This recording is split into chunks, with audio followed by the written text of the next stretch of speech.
Hi guys, welcome to my channel. Today I'm going to be showing you my first impressions of the new Bobbi Brown Foundation. This is one, I say it's new, it was launched I think in January here in the UK. So it is their newest one. It's called the Skin Longwear Weightless Foundation SPF15. In the press box they sent, which was really lovely, you've got basically the full range of 30 shades in there, kind of the small vial sizes. I guess they're about a week usage in each, which I think is a really good idea. A lot of times brands will send out, not to me, but a lot of times they will send out their full colour range in full sizes to big influencers, whereas I think this is a really good idea because you don't really need all shades, I guess, unless you're a makeup artist, they come in handy. So this is a really good way of doing it. And then in the bottom drawer I have got, I'm very lucky by the way, I rarely get sent stuff this amazing.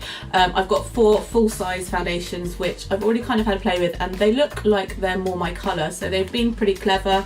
An application brush, and then the face base, I think it's called Vitamin Enriched, yeah, the Vitamin Enriched face base, which is that product there. They've had it out a long old time because I used to work for Benefit on Counter about probably 14 years ago, like a long old time ago, and I used to be next to Bobbi Brown, and I just remember that's kind of how I first got introduced to Bobbi Brown. I love their shimmer bricks. I literally have every single one of their shimmer bricks they've ever launched or bought out. But I just remember, obviously, I was always looking through their products and kind of trying out their stuff, and they used to have this back then. I don't know if they've updated the formula, they might have done, but the smell seems really similar. It's a bit nostalgic to see this product. I haven't tried it for so long, so I'm going to give that a try as well, and just generally give you my first impressions of how it feels on my skin, the coverage, and just a bit about the foundation. So I have no base at all on at the moment. Might have made a mistake of waxing my tash literally about half an hour ago. It's a really good idea. I'll come a little bit closer just to... So yeah, my skin at the moment isn't amazing. I've got quite a lot of spots and blemishes. That's my acne scarring, you can always see. So it'll just be a good way to tell how this new foundation covers. Let me just tell you a bit about the foundation first of all. So it's a Skin Longwear Weightless Foundation SPF 15. It says it's flawless coverage meets comfortable all day wear. Now this has become a real big trend, I think, kind of since Fenty launched their foundations. A lot of people are going for the more semi-matte oil-free formulas because people are liking, I think, a bit more of a fuller coverage and a foundation that they don't have to keep touching up all day. So I've seen this quite a lot in kind of foundation trends over the last kind of 6 months.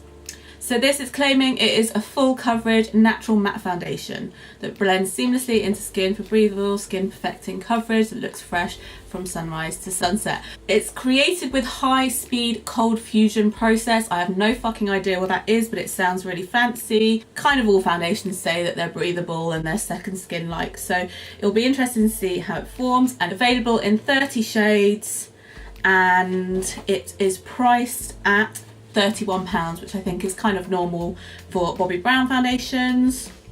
So I'm just gonna put on a little bit of this.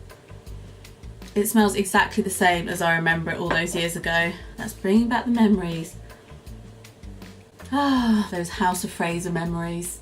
It's quite rich because it has got shea butter in it. So if you're oilier combination on your skin, use it quite sparingly, which is what I'm gonna do. I put moisturiser on like about 3 hours ago, so my skin has absorbed it in anyway, so I'm not going to put too much in my T-zone. Now I've selected 4 of the vials, which I think just from looking at look like my kind of shades, but I always tend to like think I'm more tan than I am, so I've gone paler. I think I might be warm sand, natural, beige number 3. That kind of rings a bell. So I'm just going to quickly, I think I'm going to be beige at the moment. Let me just try another one. Natural's a little bit darker than beige. Oh, that's kind of a bit better actually. Okay, I'm going to go with natural number 4. Yeah, I'm just glooping a bit out onto the back of my hand so I can kind of feel the actual texture. It's quite It's a creamy kind of fluid formula. It's not too liquidy. A lot of people are doing these very light fluid bases. This is just a normal kind of foundation formula. It's nothing out of the ordinary. I'm just going to apply it with my fancy full coverage brush.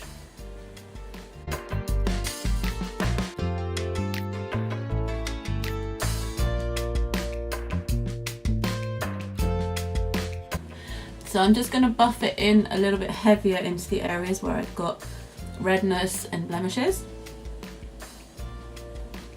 It's applying really nice. I can tell straight away it's got something smoothing in it for sure. It feels quite cooling on the skin when you apply it. It's got a lovely finish to it.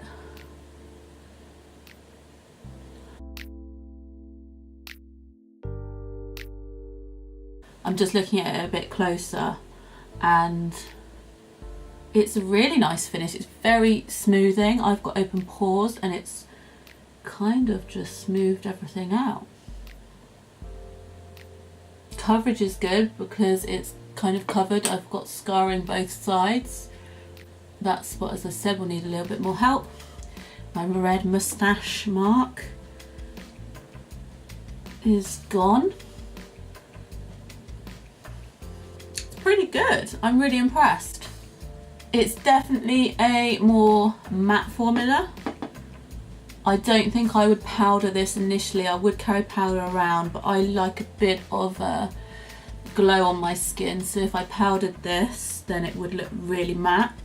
I'll just probably look a bit shiny after a few hours, which is when I would powder it, but I will wear it for the day and see how it looks after a few hours.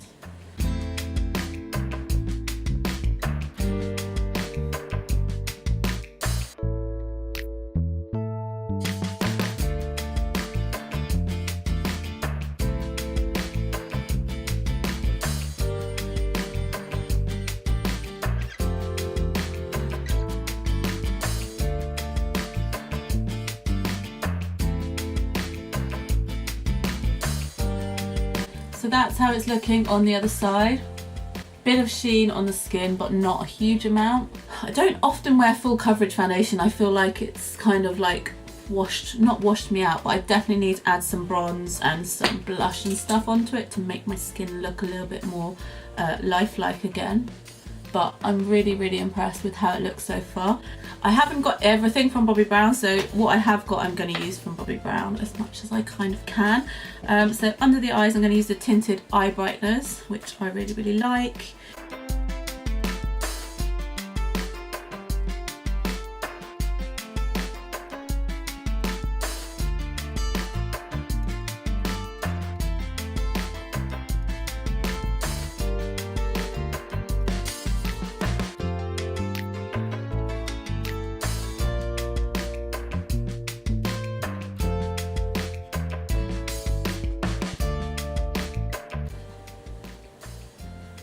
Bobbi Brown's skin isn't really that kind of contoured insta glam look, so I'm going to kind of stick with how Bobbi do their skin, which is a little bit more natural.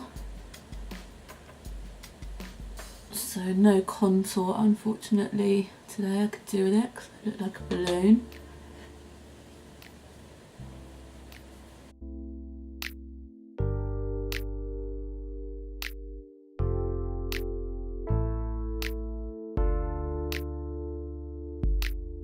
On my eyes, I'm going to just kind of just go in the middle and just swish a bit across my eyes and finish with some little bit of liner and mascara.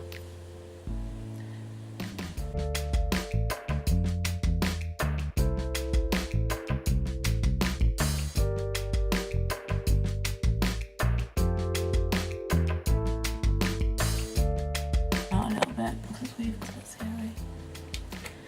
So I'm feeling this. Looks nice. I'm not going to powder it like I said. I like to keep a bit of glow on my skin, so I'm gonna wait and see how it is in a few hours, and then if I need to powder it then I will. It doesn't really bother me having to touch up and powder my foundation. For me it's a given anyway because I've got oily skin, so that doesn't bother me. It's more of the actual wear of how the foundation will be, as in if it starts clinging, if it starts sinking away, or not away, into my pores, or just making my skin look shit than it is. Yeah, so let's see how it is in a few hours. I'm doing a quick check-in. So it is now, it's probably 4.5 hours since I filmed. So it's, I mean, I've got lines here anyway. It's not gone in really, it's just my lines are visible. God, I need Botox. I mean, it doesn't, I don't look really shiny for a start, which is really good. I mean, I've got highlight on here, on my tinted nose. I get shiny really badly around here, and that hasn't happened. Looks pretty good. Am I gonna powder it? I won't powder it. I'll just do another check-in maybe in like 2 hours, because the light is going now, so I'll see how it looks in a bit. I mean, it is a tiny bit worn, but I wouldn't even touch it up, to be honest, how it is now. Okay, I'm just doing a check-in now because the light is really gonna go, and it's, I think, better to see it in natural-ish light. So it's about 5:30 now. It's looking pretty good. I mean, I could do with definitely a powder by now. As I said, I haven't even powdered it all day since I wore it, and I didn't powder it halfway in the day. So yeah, my nose around here now is looking a little bit shiny. Definitely could do with a little dusting of powder. It's come away a little bit here and here, but I have sinusitis and a really bad cold, so I have been blowing my nose, so I haven't put anything else on. My waxing, could do a little touch up there, but it's looking pretty good considering my skin and how foundations usually last on my skin. So yeah, I hope you enjoyed this review. Sorry, this light literally looks green now. I'm kind of literally like my nose up to my window trying to get the last bit of light outside my house. Oh, I'm out of focus. So yeah, hope you enjoyed the video. Please subscribe if you haven't already. Let me know what you think, because I haven't really done a foundation review like this before. If you found it helpful, if you've used this foundation, let me know your feedback and thoughts on it. Keep your eyes peeled for my full review, which will probably come out at a similar time. I might try and do it so this is in my blog post. Bye guys.